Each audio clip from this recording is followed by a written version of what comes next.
8 tahun patrahnya bagaimana Nabi Muhammad sholat?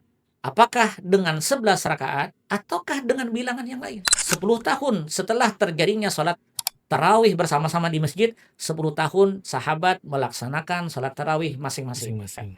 Jika kita masuk di masjid yang kebetulan melaksanakan 20 rakaat, laksanakanlah sampai selesai. Karena paling baik seseorang adalah melaksanakan sholat tersebut bersama imam dan keluar bersama imam. Maksudnya penyelesaiannya sampai akhir.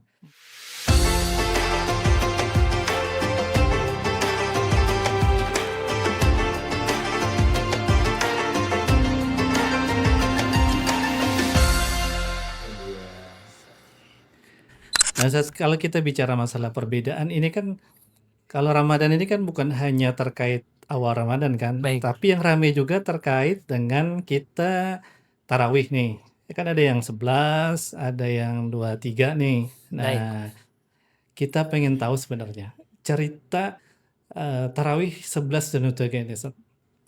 Ramadan tidak bisa lepas dengan asyam wal qiyam namanya. Siam kita diwajibkan berpuasa di siang hari. Wal qiyam yakunu tatawuan.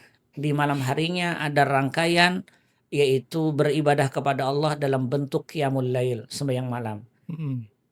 Tarawih dalam bahasa hukum fikih dia disifatkan dengan qiyamul lail. Artinya orang yang mengerjakan tarawih di malam Ramadan pada hakikatnya dia setiap malam melakukan sholat malam. Ini keutamaan yang luar biasa. Nah sekarang bagaimana tarawih dari zaman Nabi sampai zaman kita? Betul. Puasa Ramadan diwajibkan pada tahun kedua Hijriah. Ketika Nabi masuk kota Madinah dan diwajibkan di Madinah Al-Munawwarah. Nabi memerintahkan sahabat di bulan Sya'ban itu untuk persiapan sholat malam pada masa itu. Di pertama disifatkan oleh Ibunda Aisyah, banyak hadis yang bercerita. Ibunda Aisyah bercerita bahwa makana sallallahu alaihi wasallam yazidu fir Ramadan. Nabi Muhammad itu tidaklah menambah di bulan Ramadan wala ghairihi, dan bukan juga pada bulan yang lainnya, illa bi ihda asharata raka'atan, kecuali beliau melaksanakan salat 11 rakaat. Oh, di luar dan Di selama dalam Ramadan dan di sama luar ya? Ramadan. Oh, ya. Sekarang hadis ini apakah kita bisa gunakan untuk perkara tarawih? Menurut para ulama bisa. Karena menurut kajian dalam ilmu hadis, ini dikerjakan Nabi di bulan Ramadan dengan ungkapan yaitu ihda asharata rakaatan, yaitu 11 rakaat. Tapi menurut pandangan yang lain, betul ini dikerjakan oleh Nabi bulan Ramadan, tapi ada kata-kata wala fi ghairihi, dan juga di luar bulan Ramadan. Sedangkan tarawih hanya ada pada bulan Ramadan. Salat apa yang dikerjakan beliau? Nah, hadis lalu berlanjut kepada yusalli arba'an fala tas'al an husnihinna wa tulihinna. Kata Aisyah, Nabi waktu itu sembahyang 4 rakaat. Jangan kau tanyakan bagaimana panjangnya dan khusyuknya Nabi dalam salat. Imam Nawawi mengomentari hadis ini di dalam Sahih Imam Muslim, kata beliau, wa hadza la tadullu ala tahdidir rakaat. Hadis ini bukan menunjukkan bilangan rakaat, tapi hadis ini menggambarkan kehusyuan dan bagusnya Nabi, kualitas salat Nabi di bulan Ramadan atau di luar bulan Ramadan. Kalaupun disebut 11 rakaat di situ, bukan berarti itu substansinya adalah tarawih. Itu kata Imam Nawawi. Nah, lalu Nabi sholat di malam pertama. Riwayat Ummu Habibah menceritakan 11. Tapi perbedaannya, sholaitu khalfan Nabi. Aku sholat pernah di belakang Nabi. Lalu beliau menceritakan yusalli masna masna, beliau melaksanakan 2-2. Nah, jadi yang hadis pertama Aisyah 4-4. Kalau hadisnya Ummu Habibah 2-2. Tapi bilangannya sama 11 rakaat. Di malam kedua, malam pertama Nabi sholat bersama sahabat, malam kedua Nabi sholat di malam dengan sahabat, malam ketiga Nabi tidak sholat. Kenapa tidak sholat? Khawatir menjadi beban umat. Ini hebatnya Rasul menjaga atau melihat kondisi umatnya. Di siang hari berpuasa, di malam hari mereka wajib melaksanakan ibadah salat malam.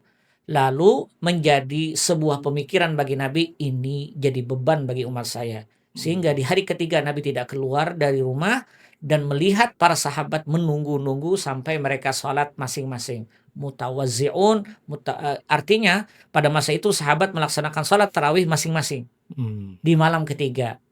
Nah, pertanyaannya adalah, patrah Nabi ketika beliau selesai dari hari ketiga ini, puasa diwajibkan di tahun kedua Hijriah, Nabi meninggal pada tahun 10 Hijriah, 8 tahun patrahnya, bagaimana Nabi Muhammad sholat?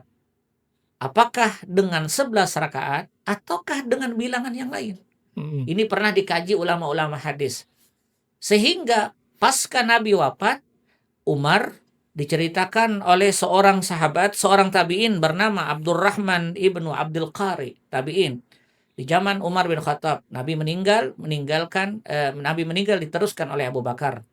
Abu Bakar meninggal diteruskan oleh Umar. Berarti patrahnya 8 tahun, Abu Bakar memerintah 2 tahun, 10 tahun setelah terjadinya sholat tarawih bersama-sama di masjid, 10 tahun sahabat melaksanakan sholat tarawih masing-masing. Lalu diceritakan Abdurrahman bin Abdul Qari, kharastu ma'a Umar, aku keluar menuju masjid bersama Umar. Diceritakan yang pada masa itu kata Abdurrahman bin Abdul Qari, beliau mengatakan, fa'idan nasu auza'un, kami melihat orang-orang pada masa itu sholat tarawihnya terpecah-pecah. Jadi ada yang tarawih di sini, ada tarawih di sini, ada tarawih di sini, ada tarawih di sini. Auza'un. Lalu kata Umar, yusalli rajulun fa yusalli bi salatihi. Tak elok rasanya kalau seseorang di sini sholat dengan sholatnya, di situ ada sholat dengan sholatnya, tak elok. Padahal substansinya nilai mereka sholat sama dengan niat tarawih sama-sama. Lalu faqala Umar, inni ara law jama'tu haula'i alal qari la wahid lakana amsal. Kata Umar, andai kata orang-orang yang terpecah ini kita kumpulkan dalam satu ketetapan, satu imam saja, sepertinya elok ini. Lebih bagus lah ya. Lebih bagus, amsal, lebih bagus. Lalu diperintahkanlah pada masa itu dan sahabat yang lain menyepakati. Itu kata garis bawahnya. Sahabat yang lain dengan apa yang diperintahkan atau yang diusulkan Umar, inilah ara. Saya berasumsi, kata Umar, andai kata kita kumpulkan dengan satu orang, sepertinya baik dan lebih elok. Maka ucapan Umar ini menjadi kesepakatan seluruh para sahabat pada masa itu. Andai kata Umar ditentang, maka tidak akan terjadi. Maka dalam ilmu usul fikih, ini dalil biasanya digunakan namanya ijma' sahabat lis-sukut, yaitu kesepakatan sahabat dengan cara diam. Jadi sahabat pada masa itu sepakat dengan pendapat Umar. Lalu siapa yang menjadi imam? Ubay ibnu Ka'ab. Berapa rakaat salat tarawih pada masa itu? Dengan 20 rakaat. Berapa waktu yang dihabiskan? Mereka salat tarawih dari habis Isya sampai menjelang sahur. Dari habis Isya? Dari habis Isya sampai menjelang sahur. Siapa yang jadi imam? Ubay ibnu Ka'ab dan Tamim ad-Dari. Mereka bergantian. Jadi kalau mau mengikuti seperti Nabi, panjangi ayatnya. Kalau bisa sampai subuh. Dan saya yakin tradisi atau karakter orang kita tidak akan sanggup. Paling 2 malam habis deh orang itu. Nah, jadi ini riwayatnya. Sehingga boleh kita putuskan di zaman Nabi sholat tarawih berapa rakaat? 11 rakaat. Dengan 2 dalil, ada yang mengatakan 4 rakaat, 4 rakaat 3. Sebagaimana riwayat Aisyah, ada yang mengatakan 2 rakaat sampai 8 rakaat. Kemudian salat witirnya bisa dilaksanakan 3 atau 2-1. Ini riwayat Ummu Habibah. Nah, ini di zaman Nabi. Di zaman Umar berapa? 20 rakaat.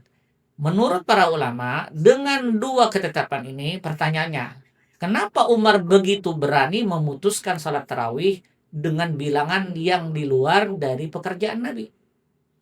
Dijawab oleh banyak ulama, siapa yang tahu analisa ketika Nabi sholat di rumahnya.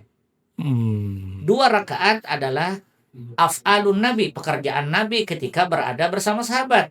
Di luar ini, apakah Umar orang yang tidak tahu dengan Nabi? Tentu beliau orang yang senantiasa berinteraksi dengan Nabi.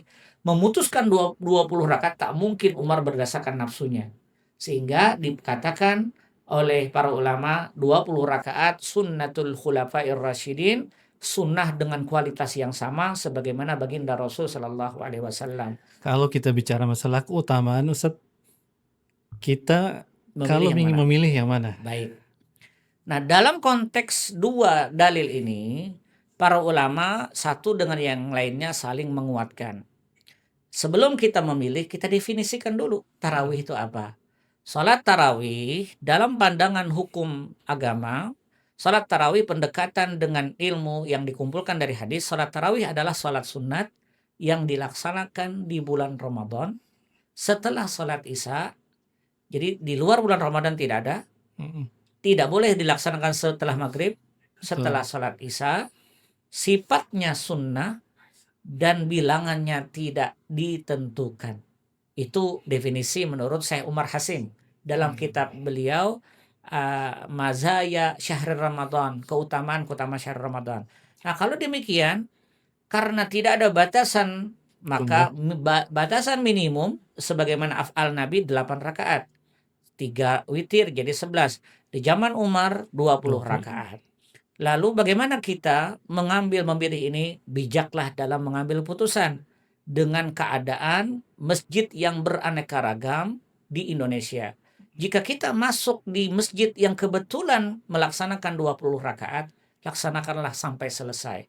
Karena paling baik seseorang adalah melaksanakan sholat tersebut bersama imam dan keluar bersama imam. Maksudnya penyelesaiannya sampai akhir.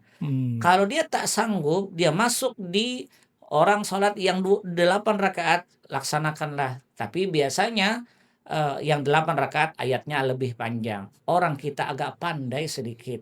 Kenapa? Sholatnya 8 rakaat, ayatnya dipilih yang pendek supaya lebih nyaman katanya. Jadi mana yang lebih afdal? Kondisional. Tergantung kondisi ya. Di Mekah dulu 20 rakaat sebelum terjadinya COVID, pandemi. Setelah itu lalu sembahyangnya 10 rakaat. Witirnya 13 rakaat. Sampai sekarang terakhir tahun kemarin 13 rakaat. Jadi mana yang memilih kondisional ini yang disebut dengan fikih aulawiyat. Di mana hatimu berada, disitulah kau laksanakan dengan selesai. Baik, Ustadz.